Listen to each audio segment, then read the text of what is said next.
You don't remember when the snowstorm stopped. One moment you were squinting through sideways hail with your gloved hand barely keeping the harpoon line steady. The next, the sky turned strange.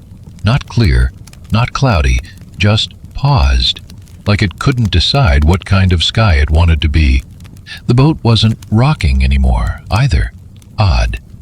You looked over the edge and saw no water beneath the hull, only a soft glow, humming faintly in a frequency you couldn't quite hear, but which made your eyelashes tingle. Somehow your umiak had drifted upward, or maybe everything else had drifted downward. Either way, you were floating, peacefully, quietly, suspended like a breadcrumb in lukewarm tea. Saku, your cousin, didn't seem concerned. He was still trying to light his pipe, striking flint like this was just another Tuesday. Behind him, the other crew members played a game of silently wondering whose fault this probably was. Nobody panicked. That was the rule.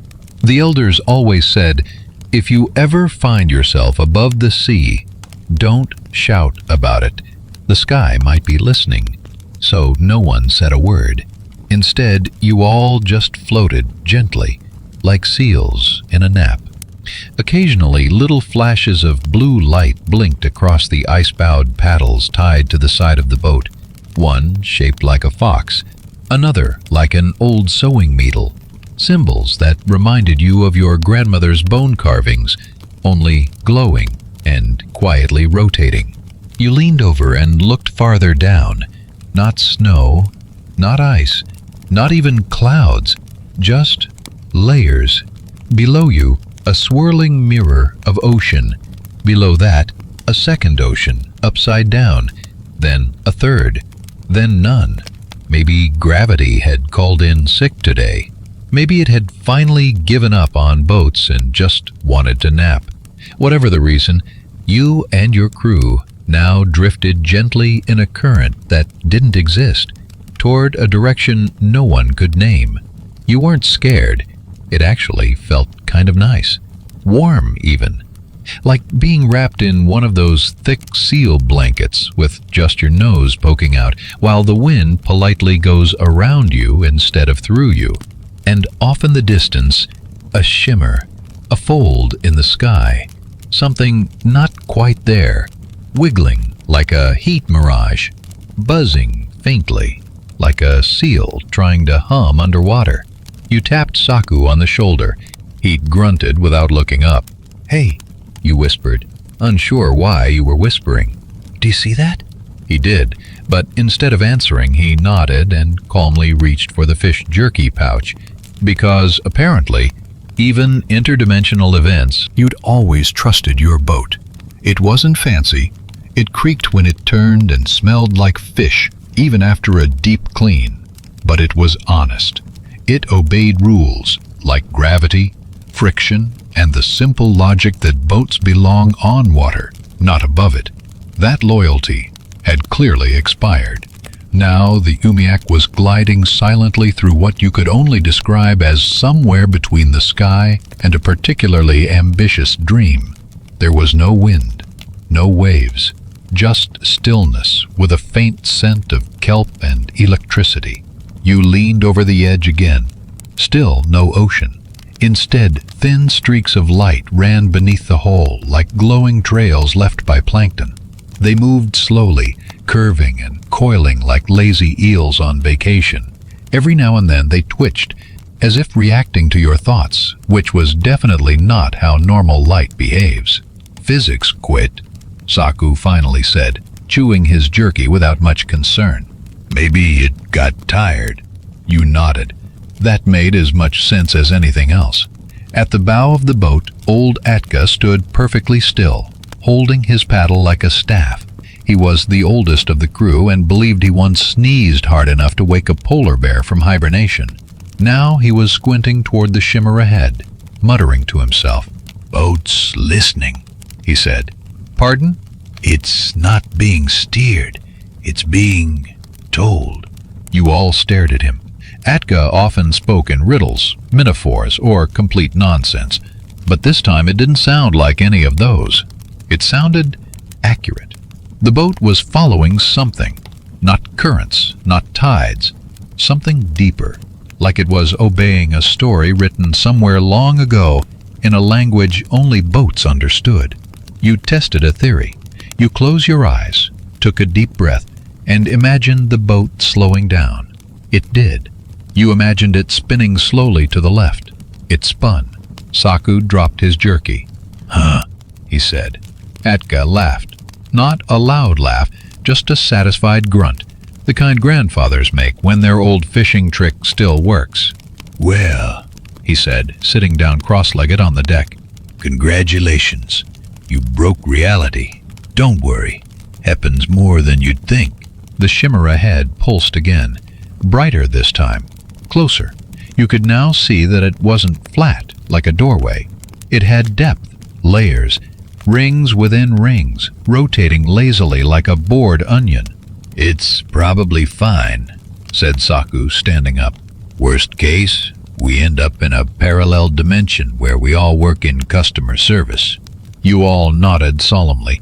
That was a pretty bad worst case. Still, none of you tried to steer the boat away. You didn't expect the map to start humming, mostly because, until this morning, it had been used to patch a hole in your boot. It was Saku who dug it out from under a pile of smoked seal fat and held it up like it was a sacred artifact. The parchment was dry, curled at the edges, and smelled aggressively of old cod. For years, your uncle claimed it was just decorative, a leftover scrap from his brief, failed attempt at cartographic poetry.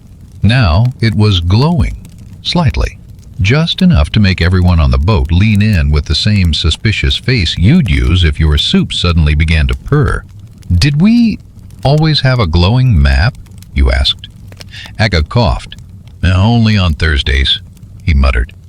The lines on the map were twitching, no longer just ink, but something alive, shifting in real time.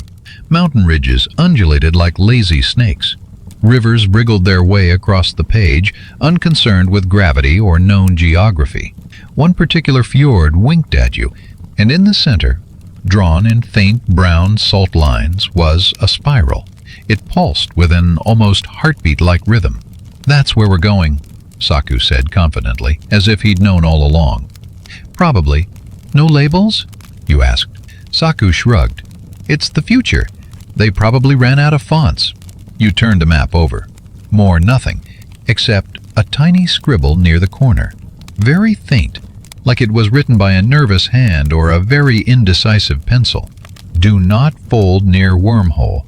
Creases may alter destination." Oh, that was not comforting. You quickly smoothed the corner that had been folded into a tiny triangle. The shimmer ahead flickered, as if mildly annoyed. The boat adjusted course without anyone touching a thing. The map shifted again. The spiral now had little triangles rotating around it slowly. You weren't sure what that meant, but Atka whispered something about navigation geometry and angry space gods with a fondness for symbols. "I think this map might be older than gravity," he added. "Oh, maybe just smarter than us," you replied. Atka nodded. "Same thing, really." The map's light brightened as the shimmer drew nearer. The pulse grew steadier, faster, like the map could sense it was approaching purpose. That rare moment in a piece of parchment's life when it got to matter. Somewhere in the air above the spiral, letters began to form, slowly, like steam etching words into glass. "Turn left at the hush." You all blinked. "What's the hush?" Saku said. Almost on cue, everything went quiet. Not peaceful quiet. Not the kind where you hear waves or wind or your own heartbeat. This was absolute quiet. The kind of quiet that makes you forget you even have ears. You weren't sure if At first you thought the hum was just in your ears, some left over from the silence, a ringing from traveling through a shimmer made of folding sky. But then the boat began to vibrate, ever so slightly. Not from an engine. Those didn't exist on this sort of boat. Not from waves, because those also had the decency to stop existing an hour ago. It was song. Low, deep, impossibly slow, notes stretching out like shadows at sunset. You couldn't tell where it was coming from. The air, the water, the memory of the water. Atka sat perfectly still, eyes closed, lips just barely moving. "Whales," he said, as if that explained everything. Of course, it did not. Saku scratched his head. "Whales? In wherever we are?" Atka nodded. "Old ones. The kind that sing backwards and remember ice that hasn't frozen yet." You looked around. No water, no whales, just an endless pale horizon that shimmered like sunlit skin. But the hum grew clearer. And then, like mist peeling away from a mountain, you saw them. Not whales exactly. Shapes. Large, slow, shimmering, like the outlines of whales drawn in fog. They moved through the not-quite air, like dancers underwater, graceful, patient, the kind of motion that makes you want to take a nap out of respect.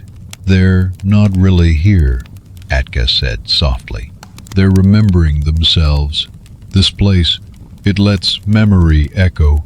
One of the whales, or whatever it was, turned.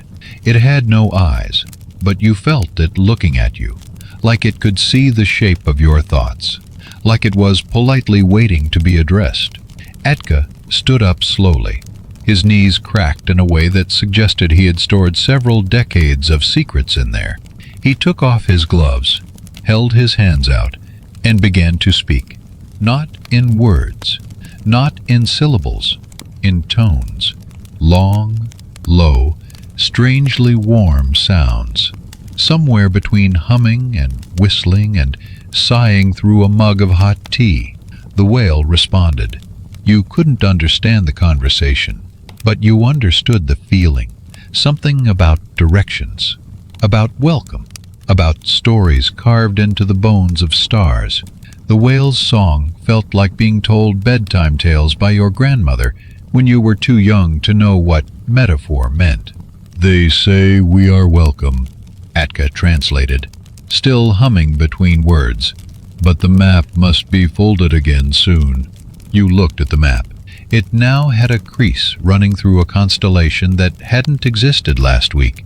Everyone shivered at the thought. Minutes passed. Or maybe they didn't. Time didn't flow here. It steeped. And eventually, the map stirred again. Just a flicker, a gentle glow beneath the spiral. Then, in small, shy letters, "Now." Without a word, the boat shuddered, very softly, like someone clearing their throat at the back of a long-forgotten concert. The mist began to move again. The frozen breath dispersed. The deck creaked like old joints remembering how to dance. And then, smoothly, effortlessly, the boat slipped forward, out of the stillness, and into the next chapter of wherever this story was going. You didn't know what time it was, but you felt like you were exactly where you needed to be. The first thing you noticed was the smell. Warm pine, slow-burning driftwood, and a hint of something sweet. Maybe cedar syrup or toasted moonberries if such things existed. The second thing you noticed was that you were no longer on the boat. You didn't remember leaving. One moment, you were sailing through a reawakened sliver of space-time. The next, you were sitting cross-legged on a snowless patch of tundra, watching a small campfire crackle politely in the still air. Around you, familiar faces. Saku, nodding to himself like he'd been expecting this. Atka, carving a fish out of something that was probably a root, but also maybe a small asteroid. And beside you, yourself, a younger version, wearing a parka you lost years ago in a bet with a raven. "I think this is a dream," Saku said, not alarmed. "I think it's several dreams," Atka replied, "braided together, like sleepy noodles." The fire popped gently, but instead of sparks, it released images, faint, flickering shapes that hovered above the flames, not like visions or hallucinations, more like memory shadows, familiar scenes half remembered, playing out as warm smoke phantoms in the air. There you were, age 6, chasing a glowfish through your grandmother's ice tunnel. There you were again, older now, watching the sky shimmer green while a stranger explained how to fold dreams into canoes. There was Atka, much younger, arguing with a seagull about rent. Each ember told a different story, stories you had forgotten you'd even lived. Some felt made up, some painfully real, but all of them felt yours. "This place," Atka said quietly, "burns old memories for warmth." You nodded slowly. "But not to destroy them," he added. "Just to remind."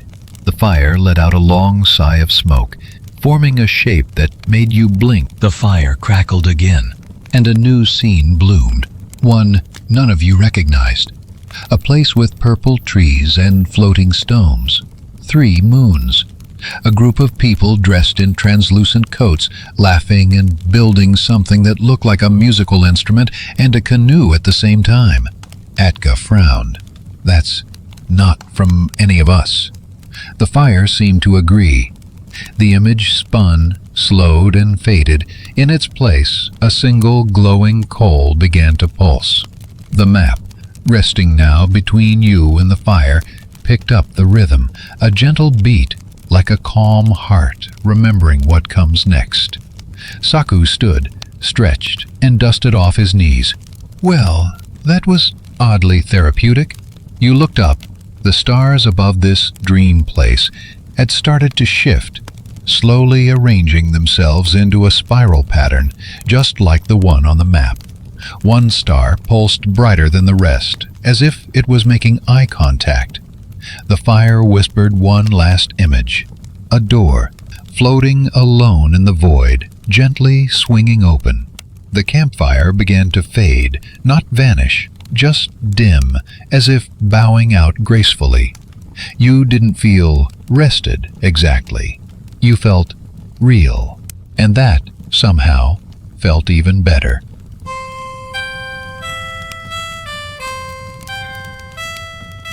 You heard it before you saw it, a faint drizzle of syllables tapping gently on the surface of your thoughts.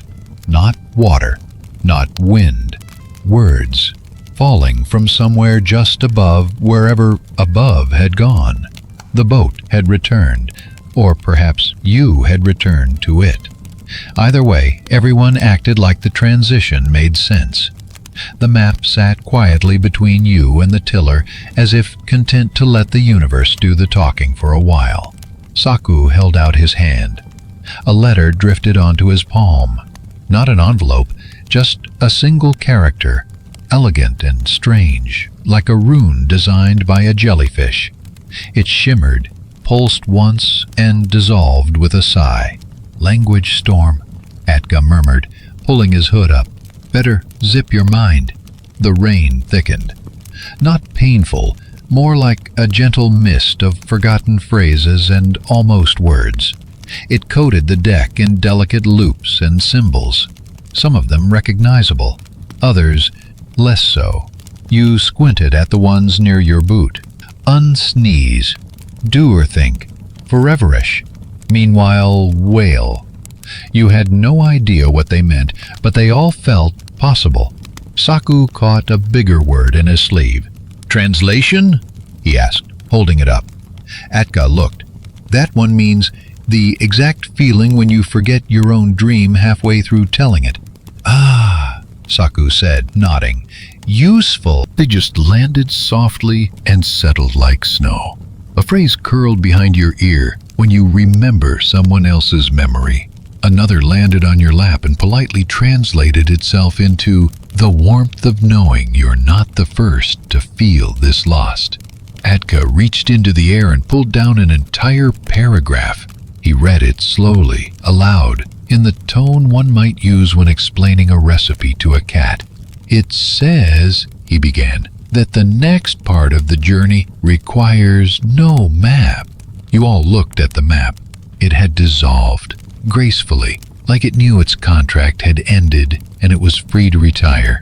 "Where do we go now?" Saku asked. Atka shrugged. wherever the verbs take us.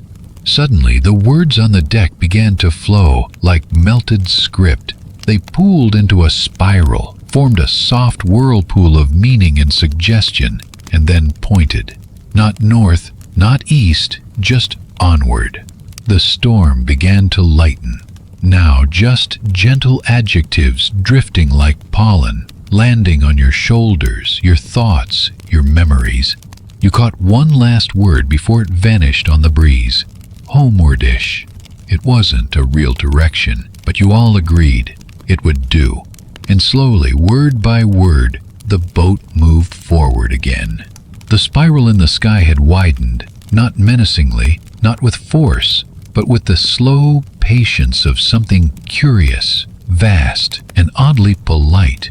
Like a giant owl at a library window, the boat coasted into a bay you were fairly certain hadn't existed this morning. The water here was deep, the color of remembered velvet, and perfectly still, except for the ripples that moved outward, not inward, from a point near the center. The village sat at the shore's edge, small and quiet, built from stones that looked like they'd been recycled from ancient moon ruins. The people waved you in like neighbors expecting soup, and just past their houses, right in the middle of a perfectly circular field, was a small black hole. It hovered 3 feet off the ground, not terrifying, not pulling anything in, just floating, like a curious child on their first day of school. Saku blinked. Is that what I think it is? If you think it's a gravitational singularity being gently supervised by a community of space grandparents, Atka replied, then yes. You stepped onto shore, expecting nausea or perhaps rapid aging, but instead felt nothing worse than a mild tingling behind your eyes, like the start of a sneeze that had forgotten its purpose. The villagers were already tending to it, spooning warmth into the air around it, chanting lullabies in a tone that made your bones feel polished. A woman wearing a coat stitched with constellations approached and offered you a cup of tea that smelled like cinnamon and paradox. It's still young, she said gently. Oh, we prune it, she said cheerfully. Just a little. Too many singularities and your sunsets go funny. The black hole pulsed, not ominously, but with curiosity. You felt it notice you, not as prey, not as threat, just as an idea. Aga knelt beside it, murmured a soft phrase in a language that might have been mathematics sung through snow. The black hole vibrated, then emitted a low hum that made your teeth feel temporarily bilingual. Can it talk? You asked. The woman nodded. Not with words, but with gravity.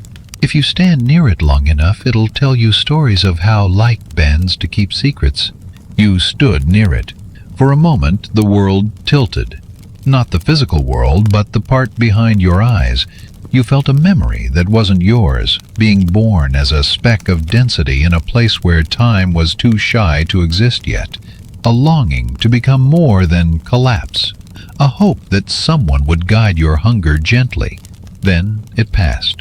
The villagers were braiding together strands of dark matter, wrapping it around the black hole like a shawl. It's bedtime, someone called. The black hole dimmed slightly, shrinking to the size of a teacup, and let out a contented ping. That sound means it likes you, the woman whispered. It only does that when it dreams of fewer dimensions.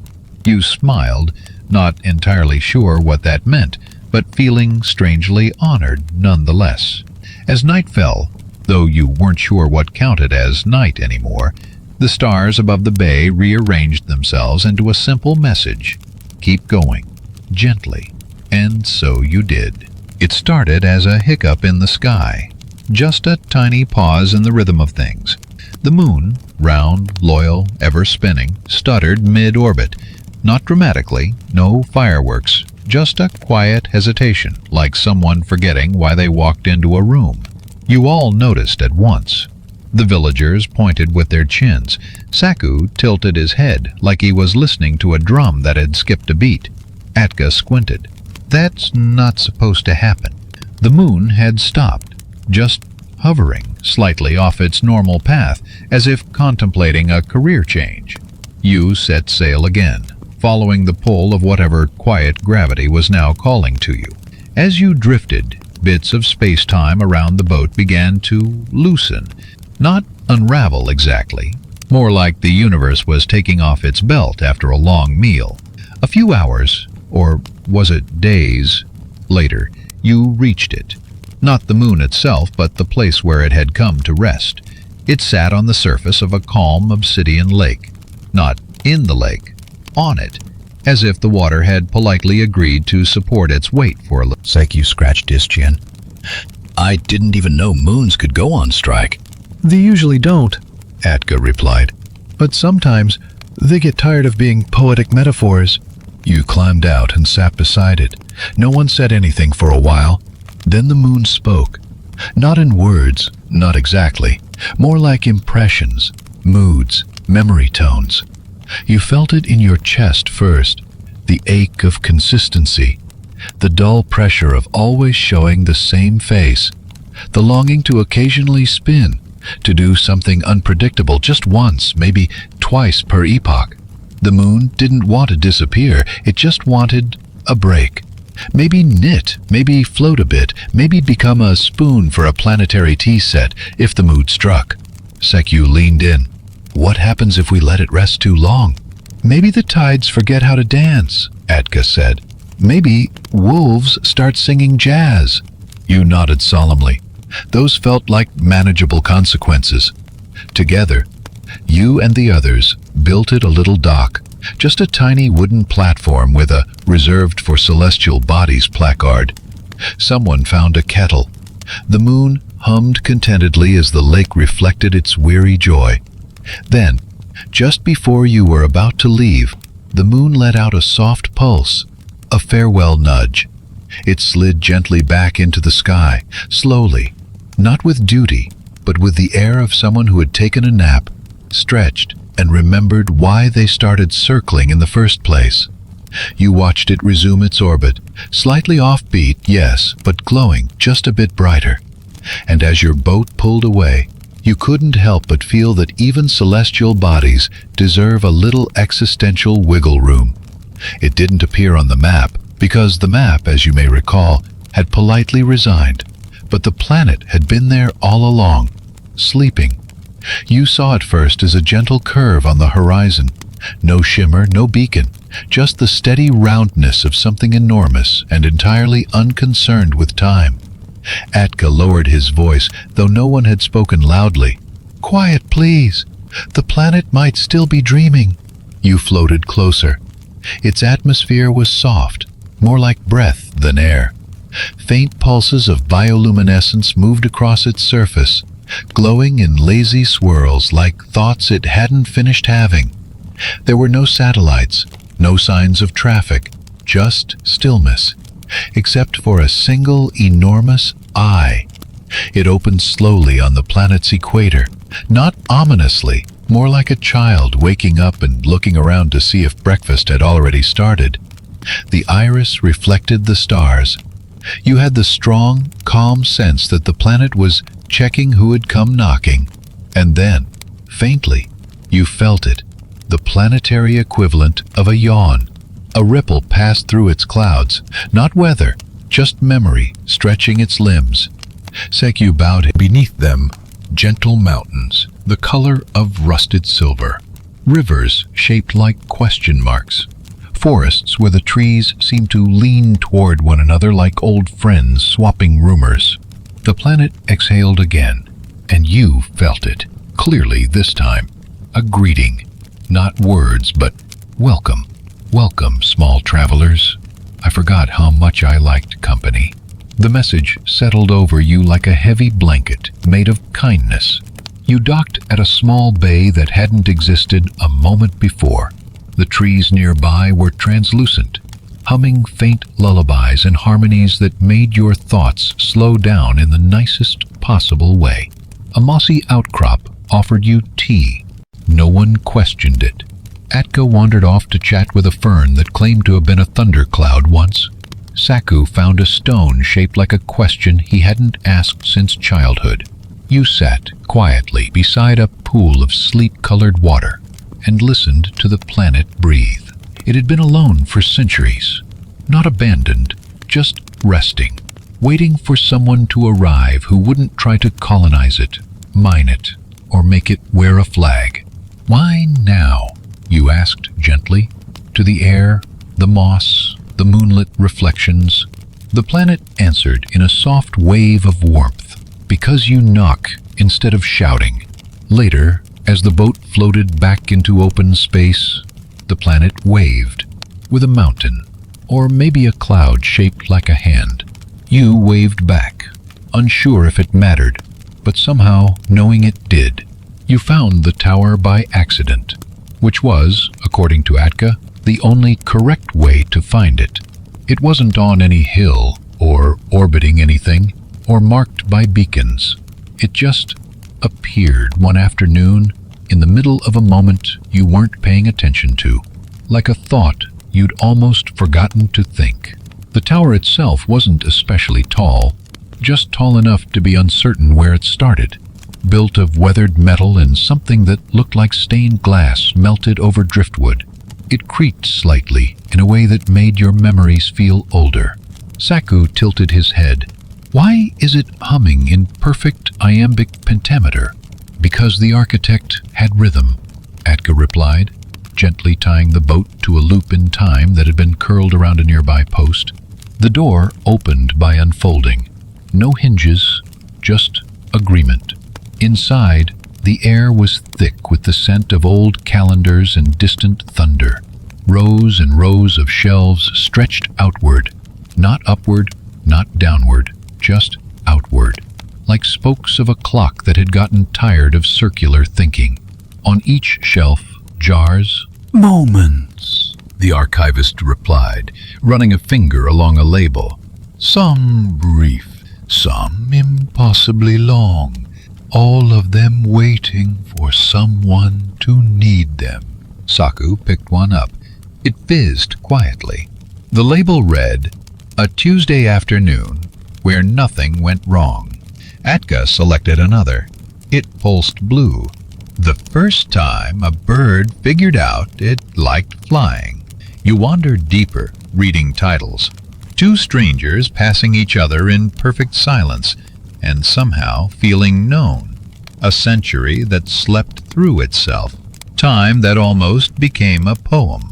You stopped at a small, unassuming jar. It wasn't glowing.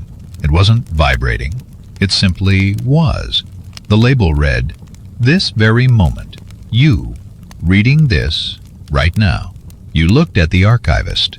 They smiled. "Yes, that one's self-refilling."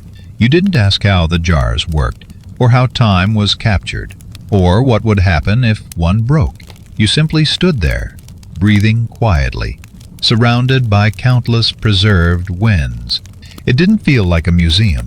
It felt like a sanctuary for seconds that hadn't been wasted.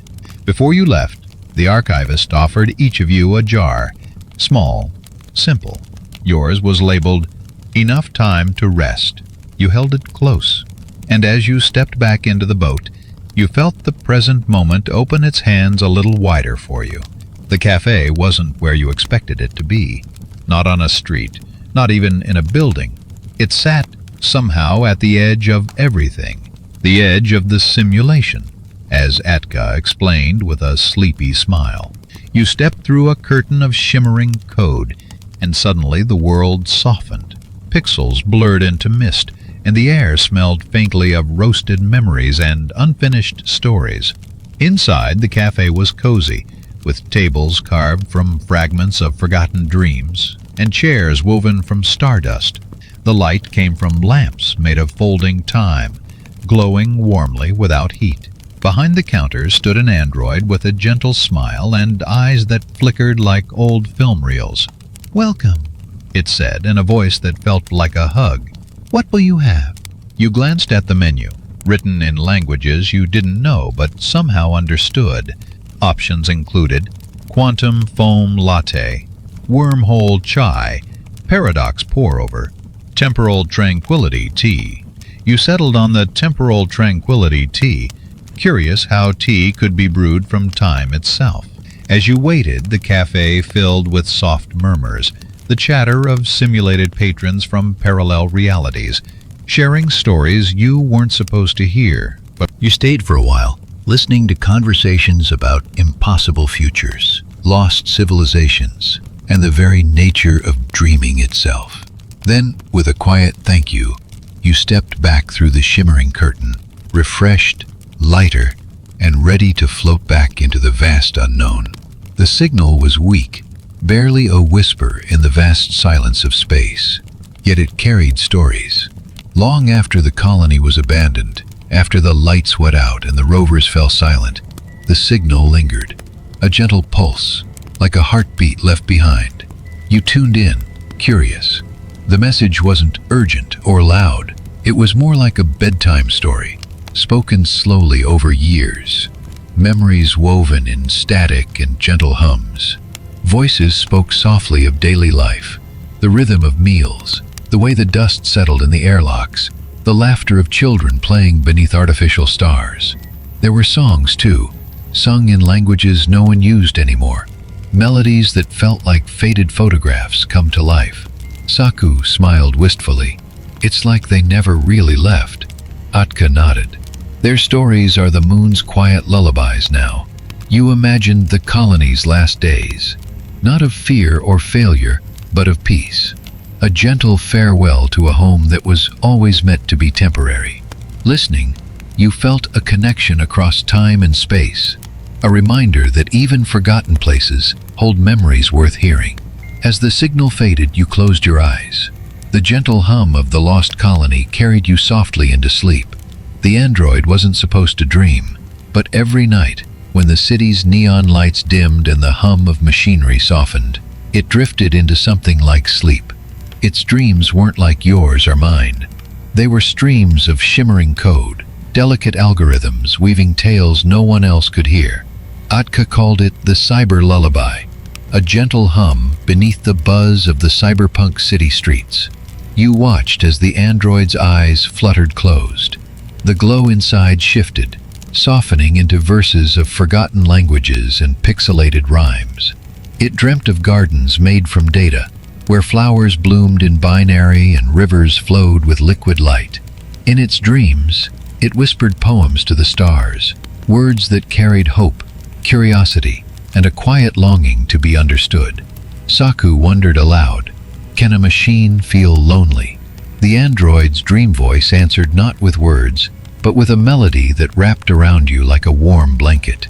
You listened, lulled by the gentle rhythm of code turned poetry, drifting toward sleep under the soft glow of neon and starlight.